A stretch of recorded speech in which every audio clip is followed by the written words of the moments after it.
Good morning, Banaras Singh ji आपके साथ। कैसे हो? आज हम डिस्कस करेंगे जीन प्याजे संज्ञानात्मक विकास का सिद्धांत।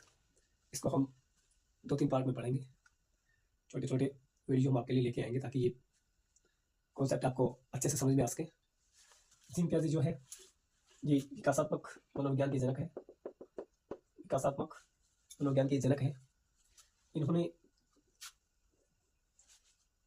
बच्चे के लिए कहा है कि बच्चे जो है ये नन्हे वैज्ञानिक है, नन्हे वैज्ञानिक बताया है बच्चों को इन्होंने।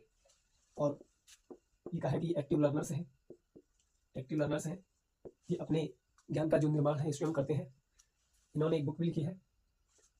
बुक तो इन्होंने काफ़ी लिखी है, लेकिन जो मोस्टली बाकी तो है नहीं, लेकिन फिर भी इनकी एक बुक है the language and thought of the child, the language and thought of the child. तो जीन प्याजे जो क्या है संज्ञानात्मक विकास का सिद्धांत दिया है, थ्योरी ऑफ कॉग्निटिव डेवलपमेंट, विकासात्मक मनोविज्ञान के जनक है। अन्य वैज्ञानिक इन्होंने बच्चों को कहा है, एक्टिव लर्नर्स कहा है, ठीक है। और इन्होंने कहा है कि विचार जो होते हैं बच्चे में वो पहले आते हैं, उसके बाद में भाषा आती है।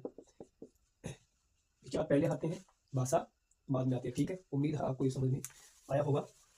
जीन प्याजे जो क्या है विकासात्मक मनोविज्ञान के जनक है। बच्चों को ये नन्हे वैज्ञानिक बताते हैं, एक्टिव लर्नर्स बोलते हैं। और ये क्या कहते हैं, विचार जो होते हैं बच्चे में वो पहले आते हैं, उसके बाद में भाषा आती है। आइए देखते हैं इन्होंने 4 जो स्टेजेस दी है संज्ञानात्मक विकास की। 4 जो सबसे पहले हम ये terms schema, adaptation, assimilation, accommodation और इक्वलिब्रेशन क्या है इनको हम डिस्कस करेंगे। उसके बाद में हम इनके 4 जो स्टेजेस हैं वो पढ़ेंगे बिल्कुल तल्लीनता के साथ। आइए हमारे साथ देखिए स्कीमा क्या है। स्कीमा है सूचनाओं का क्या है संग्रहण है भाई, ठीक है। स्कीमा क्या है, किसी की जो स्मृति में जो सूचनाएं होती हैं उनका संग्रहण क्या कहलाता है, स्कीमा कहलाता है। इसकी इंग्लिश में इसको हम बेसिक बिल्डिंग ब्लॉक्स भी हम बोल सकते हैं। स्कीमा को इंग्लिश में बेसिक बिल्डिंग ब्लॉक्स, ठीक है ना। या मेंटल स्ट्रक्चर्स भी हम इसको बोल सकते हैं। उदाहरण के लिए ले लीजिए, जैसे ये आपका माइंड है, उसके अंदर ये जो ब्लॉक्स हैं ये बेसिक बिल्डिंग ब्लॉक्स, ठीक है ना। ये क्या है आपका स्कीमा है। अब देखिए स्कीमा क्या होता है। ये बेसिक बिल्डिंग ब्लॉक्स है, मेंटल स्ट्रक्चर्स हैं, इसको हम स्कीमा बोलते हैं, सूचनाओं का संग्रहण बोलते हैं। अब देखिए अलग अलग चीज के लिए अलग अलग स्कीम्स मेरे दिमाग में बने हुए हैं। जैसे सपोज दैट ये पेन है, तो पेन के लिए ये जो पेन है ये इसकी इन्फॉर्मेशन मुझे पता है मेरे दिमाग में। ये मैंने वातावरण से कांटेक्ट से, वातावरण से जो अंतःक्रिया करके ये सारी चीजें मैंने सीखी हैं या आपने सीखी। आपको पैदा होते ही पता थोड़ी ना था कि भाई ये डस्टर है, ये पेन है, ये ब्लैक बोर्ड है। ये सारी चीजें वातावरण के साथ में रह करके अंतःक्रिया करके हमने सीखी हैं। समय के साथ में वातावरण के साथ में अंतःक्रिया करने से ये सारी चीजें हमें सीखने को मिली है। तो इसका पेन बोला जाना, ये पेन है, इसकी जो पेन होने की जो इन्फॉर्मेशन मेरे दिमाग में है, ठीक है ना। ये जो इसके लिए ब्लॉक मेरे दिमाग में है, ये डस्टर है, तो ये डस्टर है, इसको डस्टर बोलते हैं। इसकी जानकारी जो मेरे दिमाग में है ऑलरेडी, अगर इसको हम देखेंगे नहीं तो भी हम बता देंगे। अगर कोई बोलेगा पेन, तो पेन के लिए हमारे दिमाग में तो चीज क्या हमें पता है, पेन क्या है, पेन कैसा होता है, डस्टर कैसा होता है, बोर्ड कैसा होता है, वो उसके लिए हमारे दिमाग में क्या ब्लॉक बन चुके हैं, ब्लॉक्स बन चुके हैं। जैसे ये ब्लॉक मैं बोलूँ पेन के लिए है, ये डस्टर के लिए है, ब्लैक बोर्ड के लिए, ठीक है ना। अलग अलग इन्फॉर्मेशन हमारे दिमाग में अलग अलग ऑब्जेक्ट के लिए होती है, ठीक है ना। इनको हम स्कीम्स बोलते हैं, ठीक है ना। और सूचनाओं का जो संग्रह है या basic building blocks, mental structure जो होता है वो क्या होता है, स्कीमा कहलाता है। आपको समझ में आया होगा, धन्यवाद। नेक्स्ट देखते हैं एडेप्टेशन। एडेप्टेशन जो होता है ये होता है अनुकूलन। एडेप्टेशन बोलते हैं अनुकूलन को। और अनुकूलन क्या होता है, वो होता है वातावरण से तालमेल बिठाने वाला, वातावरण के साथ तालमेल बिठाना, वातावरण के साथ तालमेल बिठाना, ये क्या कहलाता है, अनुकूलन कहलाता है। वातावरण के साथ में तालमेल बिठा लेना, नथिंग मोर देन दैट, ठीक है ना। एडेप्टेशन अनुकूलन वातावरण के साथ में समतुल्यन, वातावरण के साथ में तालमेल बिठा लेना एडेप्टेशन होता है। अब एडेप्टेशन जो होता है इसके 2 पार्ट होते हैं, अनुकूलन के 2 भाग होते हैं भाई। एक होता है एसिमिलेशन होता है एक आत्मसातकरण, और एक होता है अकोमोडेशन समायोजन। इन दोनों को हमें देखना है। एसिमिलेशन आत्मसातीकरण और अकोमोडेशन समायोजन। अब देखिए इसकी बात समझ में आ गया। एडेप्टेशन अनुकूलन होता है वातावरण के साथ तालमेल बिठा लेना, एसिमिलेशन होता है आत्मसातीकरण, अकोमोडेशन होता है समायोजन करना, ठीक है। बहुत इजी ट्रिक है, ये वो टर्म है, बहुत इजी टर्म है। देखिए एसिमिलेशन जो होता है ऐड होता है। अब ऐड क्या करोगे आप इसे, देखिए जैसे पूर्व ज्ञान जो होता है, नया ज्ञान प्लस पूर्व ज्ञान, ठीक है। नया ज्ञान जो भी आप या बच्चा प्राप्त कर रहा है वो पूर्व ज्ञान में क्या कर दोगे, ऐड कर दोगे बगैर किसी चेंज किए हुए, ठीक है ना, ठीक। और अकोमोडेशन होता है आपके पूर्व ज्ञान में मॉडिफिकेशन करना, बदलाव करना, संशोधन करना, ठीक है। चेंज करना नए ज्ञान में, पूर्व ज्ञान में चेंज करना, पूर्व ज्ञान को संशोधित करके एडजस्ट करना हम बोल सकते हैं, ठीक है। आत्मसातीकरण नया ज्ञान प्लस पूर्व ज्ञान, इसमें ऐड करेंगे इसको, नए ज्ञान को पूर्व ज्ञान में, ठीक है ना।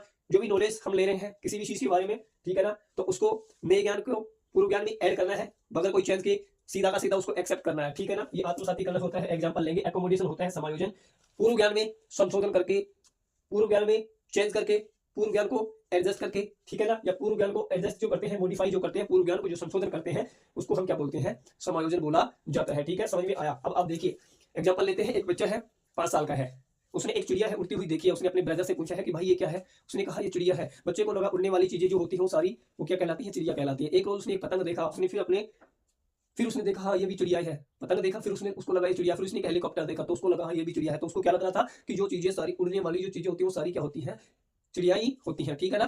तो नया ज्ञान उसका जो था चिड़िया के लिए, वो सॉरी पूर्व ज्ञान उसका क्या था कि चिड़िया जो है उड़ती है, ठीक है ना, उसको यही पता था उड़ने वाली चीज चिड़िया है। फिर उसने एक पतंग उड़ता हुआ देखा, ये उसका नया ज्ञान था, और उसने हेलीकॉप्टर उड़ता हुआ देखा, ये भी उसका क्या था, नया ज्ञान, ठीक है ना। अब उसने एज इट इज उसने नया जो ज्ञान उसका था उसने पूर्व ज्ञान में वो क्या कर लिया, ऐड कर लिया, कोई चेंज नहीं किया, ठीक है। यहाँ तक कहानी क्लियर है। ये आपका आत्मसातीकरण होता है, ठीक है। जैसे फॉर एग्जांपल अगर बच्चा को किसी ने बताया, ये किसी से इन्फॉर्म कंफर्म करता है कि उसने फर्स्ट टाइम बच्चे ने भैंस देखी है, मान लीजिए भैंसों देखी, उसके 2 सींग है 4 पैर है, 2 सींग है 4 पैर। उसने अपनी मम्मा से पूछा मम्मा ये क्या है, उसकी मम्मा ने बताया कि बेटा ये भैंस है। तो उसको लगा हाँ जिसके 2 सींग और 4 पैर होते हैं वो क्या होती है, भैंस होती है, ठीक है, कंफर्म है। उसने 1 महीने बाद में एक काऊ देखी, गाय देखी जिसके 2 सींग और 4 पैर है, तो उसको क्या लगा हाँ ये भी भैंस ही है, ठीक है ना। तो उसका जो पूर्व ज्ञान था वो क्या था कि भाई जिसके 2 सींग और 4 पैर होती है वो क्या होती है, भैंस ही होती है। फिर उसने काऊ देखी है उसके 2 सींग और 4 पैर है, तो उसको भी क्या, भैंस ही समझ रहा है, ठीक है ना। तो पूर्व ज्ञान प्लस नया ज्ञान कोई संशोधन नहीं कर रहा है, सीधे सीधे एक्सेप्ट कर रहा है उसको, ठीक है ना, क्या वो उसको आत्मसात कर रहा है, ठीक है ना। पूर्व ज्ञान प्लस नया ज्ञान ऐड कर रहा है, इसमें कोई बदलाव नहीं कर रहा। अब उसको किसी ने कहा कि यार तू पागल है क्या,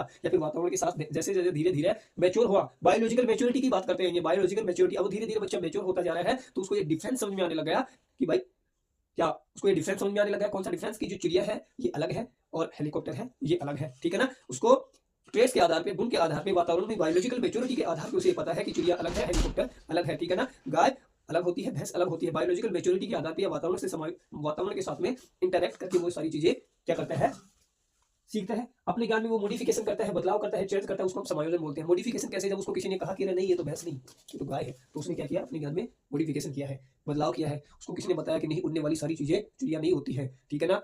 उसको बताया कि हेलीकॉप्टर अलग होता है और ये चिड़िया अलग होती है, तो फिर उसको कंफर्म हुआ, बायोलॉजिकल मैच्योरिटी समय के साथ में उसने अपने ज्ञान में बदलाव किया, अपने ज्ञान को करेक्ट किया, अपने ज्ञान में संशोधन किया, मॉडिफिकेशन किया, बदलाव किया, एडजस्ट किया, वो क्या होता है, समायोजन होता है, ठीक है ना। आपको समझ में आ गया। एडेप्टेशन अनुकूलन होता है, इसके 2 भाग होते हैं, एसिमिलेशन और एकोमोडेशन, ठीक है। उम्मीद आपको समझ में आया होगा। अब आपका है इक्विलिब्रेशन, ये है संतुलन। इक्विलिब्रेशन ये क्या है, ये एसिमिलेशन और एकोमोडेशन के बीच में क्या है, संतुलन का कार्य करेगा। इक्विलिब्रेशन क्या है, एसिमिलेशन और एकोमोडेशन के बीच में क्या है, ये संतुलन का कार्य करेगा, ठीक है ना। इन दोनों के बीच में क्या कार्य करता है, ये संतुलन का कार्य करेगा।